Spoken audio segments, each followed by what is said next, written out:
ठीक ऐसी ही एक अंतर छाया है जिसका नाम अहंकार है, उसे हम कहें इनर शैडो। जीवन के संबंधों से एक भीतर भी छाया निर्मित होती है जो मेरा अहंकार है, जिससे मैं तौलता हूं कि मैं कौन हूं। और वो रोज हमें बदलना पड़ता है, क्योंकि वो भी संयोग पर निर्भर करता है। एक आदमी सुबह आता है और कहता है कि आप जैसा आदमी जमीन पे कभी पैदा ही नहीं हुआ, एकदम छाया बड़ी हो जाती है भीतर। आखिर खुशामत का सारा रहस्य इसी पर है। और बड़े मजे की बात यह है कि कभी कोई नहीं पहचान पाता कि ये खुशामत है, कभी कोई नहीं पहचान पाता कि ये खुशामत है। यह आदमी खुशामत कर रहा है, कोई नहीं पहचान पाता, नहीं पहचान पाएगा, क्योंकि खुशामत बड़ी सुखद है, छाया को बड़ी करती। जिसको हम मेहनत से भी बड़ा नहीं कर पाते, खुशामत उसे एकदम फुला देती। मैंने सुना है कि एक दिन मुल्ला नसरुद्दीन की पत्नी, कहते हैं कि नसरुद्दीन को हिंदुस्तान भेजा गया था, मुल्ला से कहा कि भिखारी उसके सुल्तान ने भेजा था।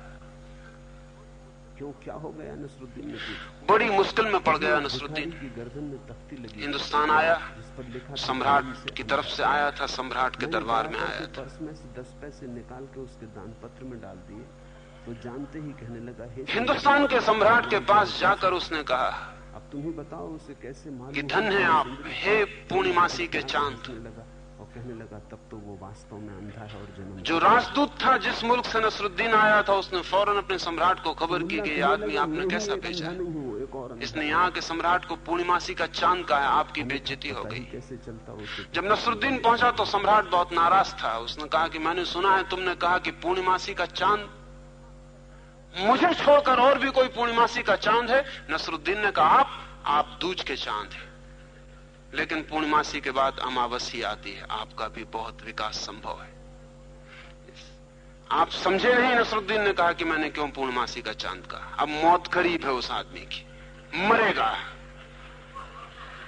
आप दूज के चांद है। वो यहां से भी सम्मान लेके गया, पुरस्कार लेके गया, उसने वहां भी सम्मान और पुरस्कार लिया। यहां उसने पूर्णिमा का चांद कह के अहंकार को फुसला दिया, वहां उसने दूज का चांद कह के अहंकार को फुसला दिया। और आदमी ऐसा कमजोर है कि दूज के चांद से भी फिसल जाता है और पूर्णिमासी के चांद से भी फिसल जाता है। हम तैयार ही बैठे हैं कि कोई कहे,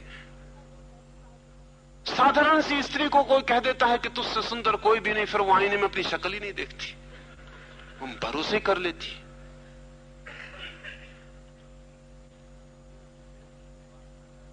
नसरुद्दीन अपनी प्रेसी के पास बैठा है समुद्र के किनारे। उसकी प्रेसी कहती है कि समुद्र और तुम में बड़ी समानता है। जब भी मैं समुद्र को देखती हूं तुम्हारी याद आती, और जब भी तुमको देखती हूं समुद्र की याद आती। नसरुद्दीन भूल गया। नसरुद्दीन ने कहा, निश्चित ही समानता इसलिए मालूम पड़ती होगी, because the sea is also so vast, so raw, so wild, so romantic. जैसा कि मैं हूं ऐसा ही विस्तार ये सागर का, ऐसा ही जंगली इसका रुख,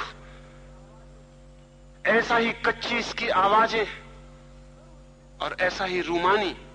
जरूर इसीलिए तुम्हें मेरी और इसके साथ याद आती होगी। उसकी प्रेसी ने कहा, क्षमा करो, यू बोथ मेक मी सिक, और कोई बात नहीं।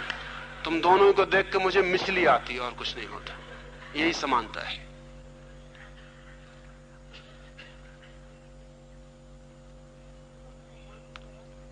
किसी से भी कुछ कह दो वो मानने को राजी है। कैसी कैसी बातों पर लोग राजी हो गए।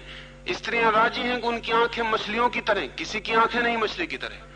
उनके होंठ गुलाब की पखरियों की तरह, किसी के होंठ गुलाब की पखरियों की तरह नहीं। उनके शरीर से इत्रों की सुगंध आती, किसी के शरीर से कभी नहीं आती, मगर सब राजी हैं।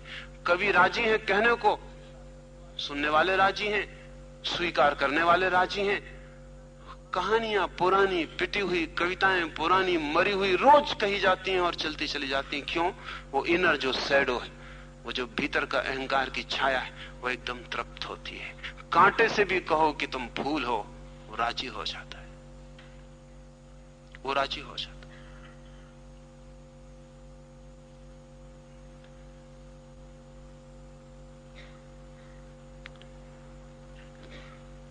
सजग होना पड़े, इस अंतर छाया के प्रति जागरूक होना पड़े। तो लाओस से कहता है कि इस अंतर छाया के प्रति जो जागरूक हो जाए, सातत्य जिस सत्य का है उससे उसके संबंध हो जाते हैं। जो इस अंतर छाया से बंधा रह जाए उसके संबंध जो क्षणभंगुर है उससे ही होते हैं।